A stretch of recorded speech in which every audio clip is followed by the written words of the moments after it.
옆에 계시는 분과 사랑의 인사 나누시겠습니다.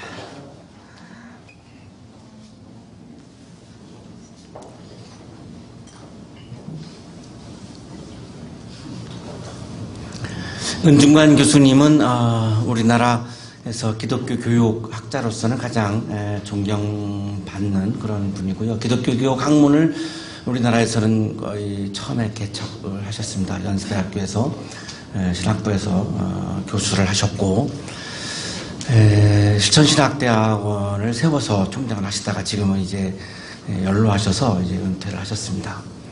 이분이 2011년 1월 19일 날 국민일보 이태영 기자님과 전화로 인터뷰를 한 내용입니다. 한국교회는 그동안 거룩을 빙자한 신앙의 위선을 쌓아왔습니다. 한국교회 일이 터질 때마다 목사 혹은 성도가 죽어야 한국교회가 산다라고 했지만 이것은 거짓말이었습니다. 목사와 성도는 그런 구호로 결코 죽지 않습니다. 직분과 상관없이 우리의 모든 삶과 신앙의 구심점을 하나님께로 돌릴 때에만 진정 죽을 수 있습니다. 지금 한국교회의 거룩의 재발견이 절실합니다. 한국교회가 많이 어려워진 상황에 대해서 인터뷰를 하다가 이분이 거룩의 재발견이 답이다라고 하는 표현을 썼습니다. 오늘 아침 우리들의 질문은 그러면 거룩이라고 하는 것이 무엇인가, 어떤 개념을 의미하고 있는 것인가 라고 하는 질문입니다. 어떤 신학교에서는 이 거룩을 강조하기 위해서 우리 신학생들이 이렇게 거룩한 걸음걸이도 훈련시키시고 또 거룩한 말투, 거룩한 이렇게 그 행동, 거룩한 이렇게 성경책 들고 이렇게 입 걷는 것까지 다 훈련시킨다고 하는 이야기를 들었는데, 제가 공부하는 학교에서는 그런 거는 가르치지를 않았습니다만, 그런 게 과연 그러면 거룩인가? 우리가 성도인데요, 성도가 거룩한 무리라고 하는 건데, 여기서 말하는 이 거룩이라고 하는 것이 어떤 것을 의미하는 걸까? 성자, 거룩한 사람인데요, 이 거룩이라는 말이 어떤 개념인가 라고 하는 질문입니다. 우리의 말투나 걸음걸이나 이런 거를 잘 이렇게 조심스럽게 하면 과연 거룩한 것인가? 이 거룩을 연구한 독일 신학자 중에 한 분이 루돌프 오토인데요. 성스러움의 의미, 거룩의 의미라고 하는 책을 썼습니다. 이분의 주장은 거룩은 도덕의 차원, 윤리의 차원이 아니다라고 하는 것을 강조합니다. 셈족의 언어, 라틴어, 그리스어 등의 고전어에서 이 거룩, 성스럽다라고 하는 말은 전혀 도덕적인 의미를 가지고 있지 않다라고 강조를 했습니다. 성스럽다는 의미의 히브리어는 카도시입니다. 헬라어는 하기오스, 라틴어는 상투스. 이 모든 세 가지 단어들이 다 도덕과는 전혀 무관한 의미로 사용되었음을 이분이 이렇게 연구를 합니다. 이 성스러움에서, 거룩함에서 우리들이 선입견적으로 가지고 있는 이 도덕적인 차원을 다 빼내버려야 진짜 거룩의 의미를 우리가 발견할 수 있다라고 하는 주장을 합니다. 이분의 이야기는 참 매우 복잡합니다. 이완진 교수님은 뉴욕대학에서 성서 히브리어를 연구한 구약학자인데요. 이분이 아주 거룩에 대해서 정말 아주 명확하게 설명을 해놨습니다. 구약 성서 속에서 논일다에서 레위기를 중심으로 이 거룩의 개념을 너무나 잘 설명을 해놓으셔서 이분의 이야기를 인용하는 것이 좋을 것 같습니다. 레위기는 한마디로 이스라엘의 정체성에 대한 책입니다.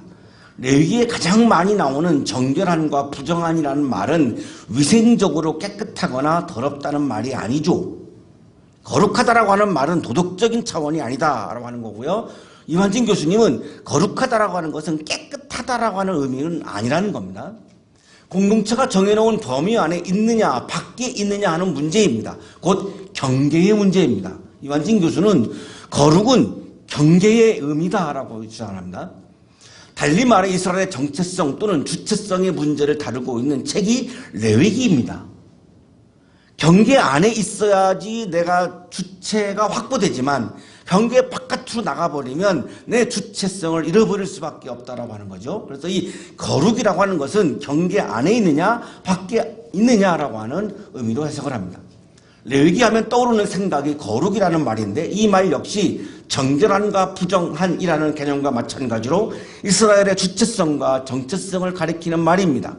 나 야훼가 거룩하니 너희도 거룩하라. 오늘 성서일과의 핵심 본문인데요. 나 야훼가 거룩하니 너희도 거룩하라는 구절이 그 대표적인 구절입니다. 그러면 하나님은 거룩하셨다라고 한다면 하나님의 거룩한 모습은 그럼 어떤 모습일까요? 하나님의 걸음걸이, 하나님의 말투, 옷 입는 모습, 그런 건 하나님은 없으니까요. 그런 것과 거룩은 관계없다라고 하는 게 분명해지고 있는 거죠. 하나님은 도덕의 차원에 머물러 있는 분이 아니니까 오토의 이야기, 거룩은 도덕의 의미가 아니다라고 하는 말도 더욱더 분명해집니다. 부정한 짐승 가운데는 낙타도 들어있는데 왜 낙타를 부정하다고 할까요? 레위기에서 낙타를 부정하다라고 이야기합니다. 낙타를 잡아먹으면 운송수단이 없어지고 그러면 공동체의 존립 기반이 위험해지는 까닭입니다. 그런데 왜 부정하다고 할까요? 성경에서 말하는 부정은 손대서는 안 될 것이라는 뜻입니다. 우리 한국에서는 부정하다 그러면은 이게 더럽다라고 하는 그런 개념이 전통적으로 우리 한국인들에게 있는 것 같은데요.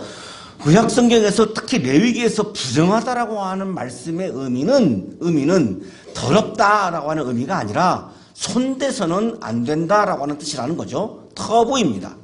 손대서는 안 되는 것이죠. 더 나아가 거룩한 것입니다. 거룩한 것은 손대면 안 됩니다. 하나님의 영역이라고 말할 수도 있죠. 레위기에서 부정하다라고 하는 말씀의 의미는 하나님의 영역을 의미하는 것이고 하나님의 영역이기 때문에 우리가 거기에 침범하면 안 되고 손대서는 안 된다라고 하는 의미로 쓰여지고 있다는 것입니다. 낙타를 건드리지 말라는 거죠. 낙타를 손대지 말라는 거예요. 낙타를 잡아먹으면 안 된다는 거예요. 그러면 운송수단이 다 없어지기 때문에 그것은 하나님의 마음이 아니라는 거예요. 하나님의 마음은 낙타는 하나님의 영역이니까 우리가 함부로 막 죽이고 그렇게 하지 말라는 의미에서 부정하다라고 하는 의미를 쓰고 있는 것이지 더럽다라고 하는 의미도 아니고 도덕적인 의미도 아니다라고 하는 것을 이분이 지금 설명하고 있는 겁니다. 오늘 성서 일과를 우리가 읽어보면 이완진 교수님의 이야기가 맞다라고 동의할 수밖에 없습니다. 주님께서 모세에게 말씀하셨다. 이스라엘 자손 온 회중에게 말하여라. 너는 그들에게 이렇게 일러라. 너희의 하나님인 나 주가 거룩하니 너희도 거룩해야 한다. 하나님이 거룩하니 너희도 거룩해라 라고 하는 이 말씀은 이완진 교수의 해석을 빌리면 하나님의 영역이 따로 있고 인간의 영역이 따로 있으니 하나님의 영역을 침범하지 않아야 인간의 거룩성도 담보된다라고 하는 말씀을 하고 있는 거죠. 하나님의 영역을 침범하지 말고 하나님의 영역을 손대지 말라는 거예요. 좀 이해를 돕기 위해서요. 창세기 3장 5절에 거룩함을 잃어버리는 인간의 최초의 모습이 등장을 합니다. 인간은 하나님이 거룩하게 지으셨죠. 그게 하나님의 형상 이마고 네이입니다. 베셀렘 엘로힘인데요. 그런데 인간이 그 거룩함을 잃어버리는 장면이 나옵니다. 창세기 3장 5절이죠. 하나님은 너희가 그 나무 열매를 먹으면 너희의 눈이 밝아지고 하나님처럼 되어서 선과 악을 알게 된다는 것을 아시고 그렇게 말씀하신 것이다. 인간은 거룩하게 태어났는데 거룩하게 창조되었는데 선과 악을 알게 하는 나무의 열매를 따먹습니다. 그 따먹은 목적은 하나님처럼 되려고, 하나님처럼 되면 눈이 밝아져서 선과 악을 판단하게 되고 사람들을 앞에 놓고 너는 선하다 악하다라고 하는 판단을 하면서 그 사람을 지배할 수 있으니까 인간을 지배하고 있는 하나님의 자리에 올라가고 싶어서 인간은 선과 악을 알게 하는 나무의 열매를 따먹었다는 것입니다. 자, 이것은 선과 악을 판단하는 유일하신 분, 하나님의 영역을 아담과 하와가 침범했다는 것이죠. 이래서 인간은 거룩함을 잃어버렸다라고 하는 겁니다. 그래서 어떻게 됩니까? 에덴 동산에서 추방당하죠? 하나님의 영역을 침범했을 때의 결과라는 겁니다. 하나님의 영역을 침범하면서 우리 세상에서 에덴 동산이 사라지고 에덴이 상실되고 있다라고 하는 거죠. 우리가 살고 있는 이 세상에서 에덴 동산이 이루어질 수 있는데 그것이 이루어지지 않는 이유는 하나님의 영역을 침범하기 때문에 일어나는 비극이라고 얘기하는 거죠. 창세기 3장이 그렇게 우리에게 말씀하는 거죠. 하나님은 모세에게도 거룩이라고 하는 이 단어를 경계, 영역의 개념으로 말씀하고 있습니다. 너는 내려가서 백성에게 나 주를 보려고 경계선을 넘어 들어오다가 많은 사람이 죽는 일이 없도록 하라고 단단히 일러 두어라.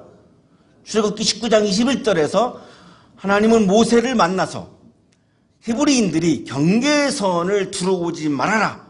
나의 영역이 따로 있고 너의 영역이 따로 있는데 이 경계를 넘어오지 말아라. 넘어오면 죽는다. 인간에게 일어나는 모든 비극들은 이 경계를 넘어가는 데서 발생하는 일이라는 거죠. 19장 23절입니다. 주님께서 우리들에게 산의 경계선을 정하여 그것을 거룩하게 구별하라고 경고하시는 명을 내리셨으므로 분명히 여기 말씀하시죠. 산의 경계선을 정하여 그것을 거룩하게 구별하라고. 거룩은 경계라고 말씀하시죠. 거룩은 도덕도 아니고 거룩은 깨끗함도 아니고 거룩은 경계라는 겁니다. 하나님의 경계, 하나님의 영역, 이 바로 거룩이라는 개념이라는 거죠. 24절 너는 어서 내려가서 아론을 데리고 올라오너라. 그러나 지상들과 백성은 나에게 올라오려고 경계선을 넘어서는 안 된다. 그들이 경계선을 넘으면 나 주가 그들을 쳐서 죽일 것이다. 모든 인간의 비극은 경계를 넘어가는 데에서 발생한다는 거죠. 인간의 경계를 넘지 말라는 거죠. 하나님의 영역을 침범하지 말라는 거예요. 그게 거룩한 사람이라는 거예요. 거룩하지 않은 사람은 어떤 사람입니까? 하나님의 영역을 침범한 사람이 거룩하지 않은 사람이라는 말씀이죠. 창세기와 출애굽기를 통해서 분명히 이렇게 거룩을 말씀하고 하나님이 친히 모세에게 말씀하고 있죠. 손대면 안 되는 하나님의 영역은 그럼 무엇이냐라고 하는 질문을 하지 않을 수가 없죠. 그럼 하나님의 영역은 무엇입니까? 침범하지 말라고 하는 하나님의 경계, 하나님의 영역은 그럼 무엇입니까? 라고 하는 질문을 하지 않을 수가 없어요. 오늘 레위기 19장은 하나님의 영역에 대해서 말씀합니다. 이렇게 말씀하시죠. 밭에서 9절 밭에서 난 곡식을 거두어 드릴 때는 밭 구석구석까지 다 거두어 드려서는 안 된다. 거두어 드린 다음에 떨어진 이삭을 주어서도 안 된다. 자, 하나님의 영역이 나오고 있습니다. 농부가 추수를 할 때 가운데 거는 추수하지만 가장자리는 하나님의 영역이니까 건드리지 말라는 겁니다. 그건 추수하지 말라는 겁니다. 그건 하나님의 영역이라는 거예요. 추수하다가 이삭이 떨어지면 죽지 말라는 거예요. 이미 떨어진 이삭은 하나님의 영역이니까 건드리지 말라는 거예요. 왜 그럴까요? 왜 가장자리는 추수하지 말라는 걸까요? 왜 떨어진 이삭은 죽지 말라는 걸까요? 10절에서 분명해지는데요. 포도를 딸 때에도 모조리 따지 말아라. 남겨놔라. 일부는 남겨놔라. 그건 하나님의 영역이다. 포도밭에 떨어진 포도 죽지 말아라.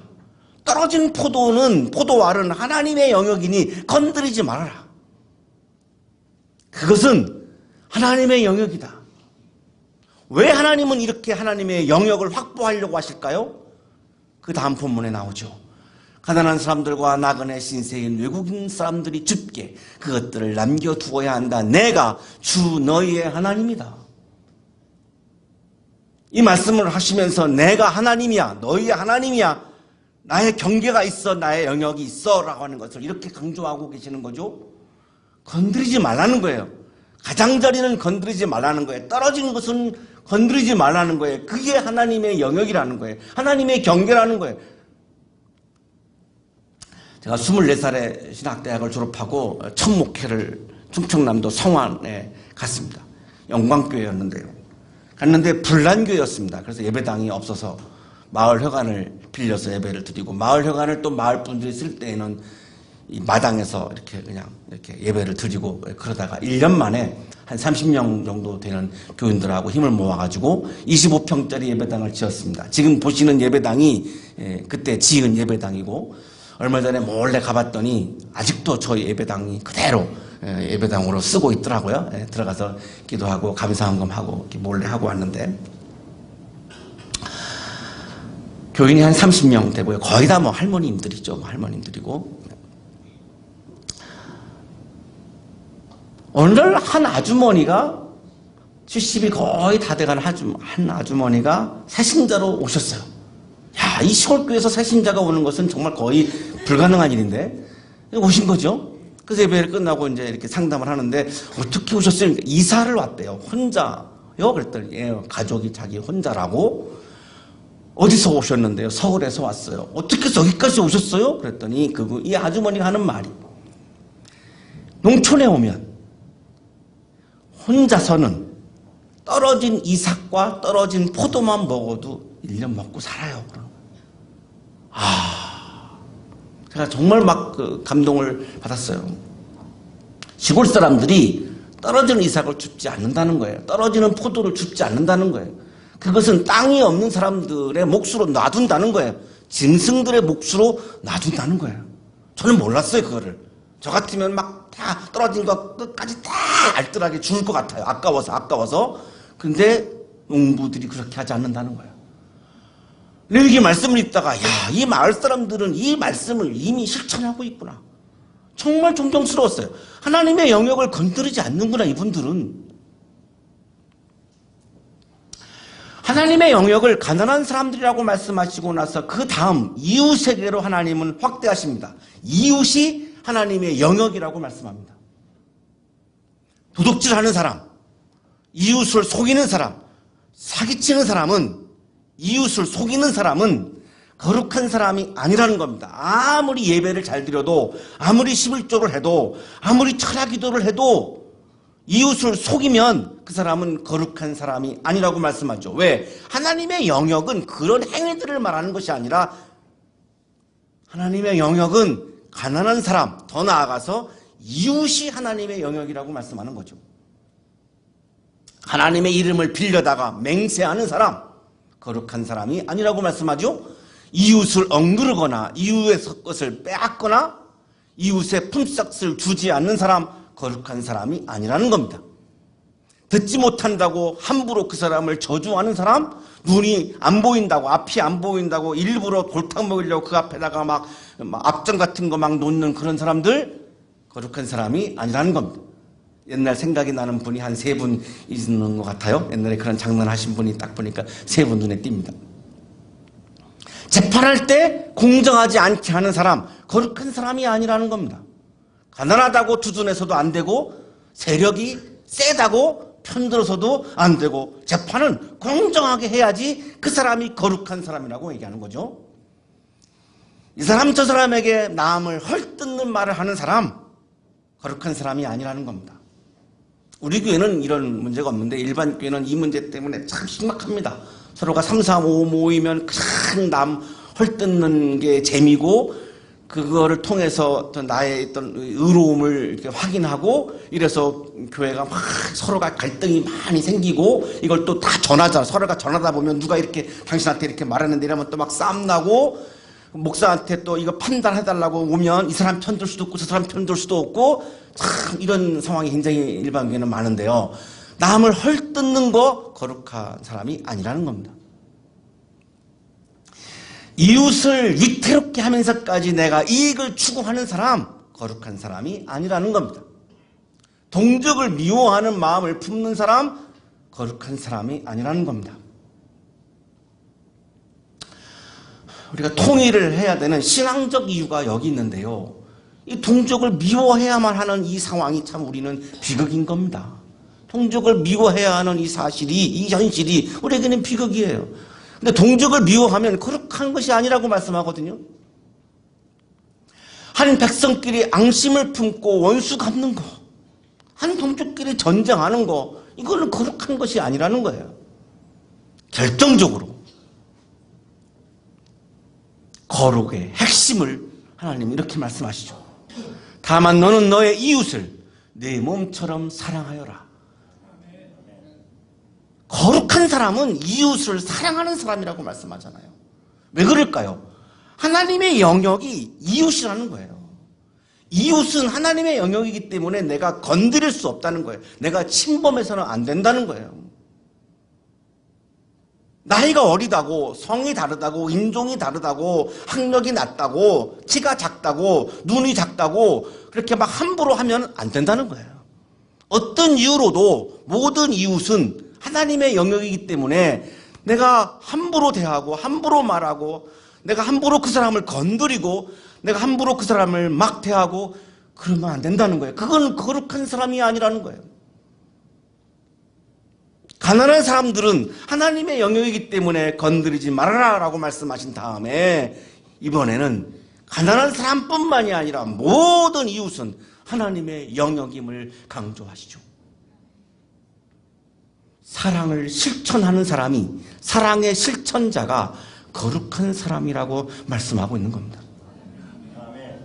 내가 거룩한 사람, 성도, 제가 성직자로 살아가려면 어쩔 수 없습니다. 아무리 내가 설교를 하고 기도하고 철회를 한다 할지라도 이웃을 사랑하지 못하면 나는 이미 성직자가 아닌 거고, 우리는 성도가 아닌 거고, 거룩한 사람이 아닌 거고, 교회가 이미 거룩한 모임이 아닌 게 되어버린다고 하는 거죠. 우리가 그리스도인도 살려고 내가 마음을 먹고 결단했다라고 하는 것은 내가 어떤 상황에서도 이웃을 하나님의 영역으로 바라보면서 그 이웃을 내가 존중하고 그 이웃을 내가 진심으로 사랑하며 살겠다라고 결심한 거와 같은 거라는 겁니다. 그래서 은중관 교수님이 한국교회가 지금 절실히 필요한 것은 거룩의 재발견이다라고 말씀한 것은 예배를 더 많이 드려라, 기도를 더 많이 해라, 헌금을 더 많이 드려라, 이런 의미가 아니고 한국교회가 잃어버린, 한국의 그리스도인들이 잃어버린 이웃을 사랑하지 못하고 정죄하는 것을 통렬히 회개하고 아무리 그 이웃이 보잘것없는 사람이라 할지라도 진심을 다해서 하나님의 영역으로 바라보면서 내가 하나님을 대하는 것처럼 그 사람을 존중하고 사랑할 때에 거룩이 재발견되고 거룩이 회복되고 한국교회가 회복된다라고 그분이 그래서 거룩의 재발견이라고 하는 단어를 쓴 것이고, 루돌프 오토도 거룩은 윤리가 아니라 신앙의 차원임을 분명히 말씀하고 있는 이유가 이웃은 하나님의 영역이기 때문에 이웃사랑은 도덕이 아니라 신앙의 가장 핵심임을 말씀하고 있는 것입니다. 우리 한양대학교회가 거룩한 교회가 되기를 축복합니다. 우리 한양대학교 속해 있는 우리 모든 가족들이 거룩한 사람이 되셔서 하나님 나라의 기쁨이 충만한 삶을 살아가시기를 주님의 이름으로 축복합니다. 거룩하신 하나님, 우리의 마음에 이웃을 사랑하는 마음으로 가득 채워 주시옵소서. 거룩의 마음을 가득 채워 주시옵소서. 그래서 이 세상이 하나님 나라의 기쁨이 충만한 하나님의 나라로 회복되게 하여 주시고, 어렵고 힘들게 살아가는 많은 사람들도 거룩함이 회복되어서 존중받고 사랑받으며 살게 하여 주옵시고, 한국에 있는 모든 교회들이 거룩을 재발견하여 하나님의 사랑이 가득하여서 거룩한 나라를 이루어가는 기반이 될 수 있도록 복내려 주옵소서. 우리 교회에 속해 있는 모든 가족들 한 분 한 분을 기억하여 주시고 사랑하여 주셔서 사랑의 마음을, 거룩의 마음을 충만하게 품어 늘 내 앞에 다가온 사람, 내가 만나는 사람에게 사랑을 실천하는 거룩한 사람으로 살도록 믿음의 믿음을 더하여 주시옵소서. 예수 그리스도의 이름으로 기도하옵나이다. 아멘.